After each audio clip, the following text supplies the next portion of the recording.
कवि की कविताएं और कौवे का अनूठा प्रश्न। एक रूसी लोक कथा है। एक समय एक कवि एक वृक्ष के नीचे बैठा हुआ है। सुबह सूरज निकला है और वह कवि उस वृक्ष के नीचे बैठकर अपनी कविताएं पढ़ रहा है। वहाँ कोई भी नहीं है, सिर्फ वृक्ष पर एक कौवा बैठा हुआ है।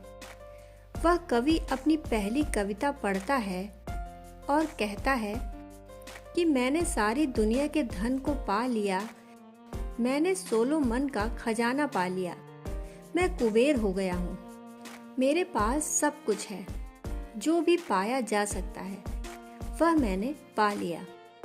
और वह बहुत गौरव से चारों तरफ देखता है।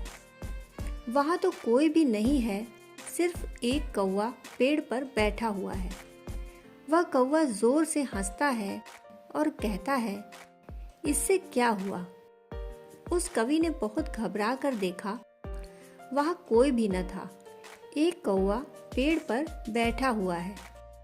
उसने कहा, क्या यह कौवा बोल रहा है? इससे क्या हुआ? मैंने बड़े बड़े मनुष्यों के सामने अपनी कविताएं पढ़ी और लोगों ने प्रशंसा की है, और तू एक मूर्ख कौवा कहता है इससे क्या हुआ? वह कौवा कहता है कि निश्चित ही मैं कहता हूँ, क्योंकि जहाँ तक मैं समझता हूँ धन की मूर्ता मनुष्यों को छोड़कर न किसी पशु को है, न ही किसी पक्षी को, और न ही किसी पौधे को है। अगर तुम मनुष्यों के बीच में ये कविता पढ़ोगे कि मैंने सोलोमन का खजाना पा लिया है, तो लोग ताली बजाएंगे ही, क्योंकि वे भी इस खजाने को भीतर से पाना चाहते हैं। वे उतने ही नासमझ हैं जितने नासमझ तुम हो। उनकी नासमझी कविता नहीं बन पाती, तुम्हारी नासमझी कविता बन गई। इसके अतिरिक्त और कोई फर्क नहीं है। वह कौवा कहता है, लेकिन तुमने सारा खजाना पा लिया, फिर क्या होगा? इससे क्या होता है? उस कवि ने कहा, ना समझ कौवे, तू नहीं समझेगा। मैं तुझे दूसरी कविता सुनाता हूँ। परंतु वह आदमी तो वही है, कविताएं कितनी ही करे उसका मन वही है, उसका लोभ वही है। दूसरी कविता में वह कवि कहता है, मैंने सारी पृथ्वी को जीत लिया, मैं चक्रवर्ती सम्राट हो गया, मुझसे ऊपर अब कोई भी नहीं, सब मेरे पैरों के नीचे हैं। वह कौवा फिर हंसता है और कहता है, इससे क्या होगा? माना कि सारे लोग तुम्हारे पैरों के नीचे आ गए हैं और तुम सबके मालिक हो गए हो, परंतु इससे होगा क्या? इससे तुम क्या पालोगे? उस कवि ने क्रोध में तीसरी कविता पढ़ी। उसने कहा, छोड़ो इसे भी, मैंने सारे शास्त्र पढ़ लिए हैं, मैंने गीता, कुरान, उपनिषद, बाइबल सब पढ़ लिए हैं। जितना भी ज्ञान है मैंने जान लिया, मुझसे बड़ा कोई ज्ञानी नहीं। मैं सर्वज्ञ हो गया हूँ, मैं सब कुछ जानता हूँ। उस कौवे ने कहा, तो इससे क्या होगा? तुमने सब जान लिया तो भी क्या होगा? एक चीज फिर भी अनजानी रह गई। तुमने सब धन पा लिया, लेकिन एक धन बिना पाया रह गया।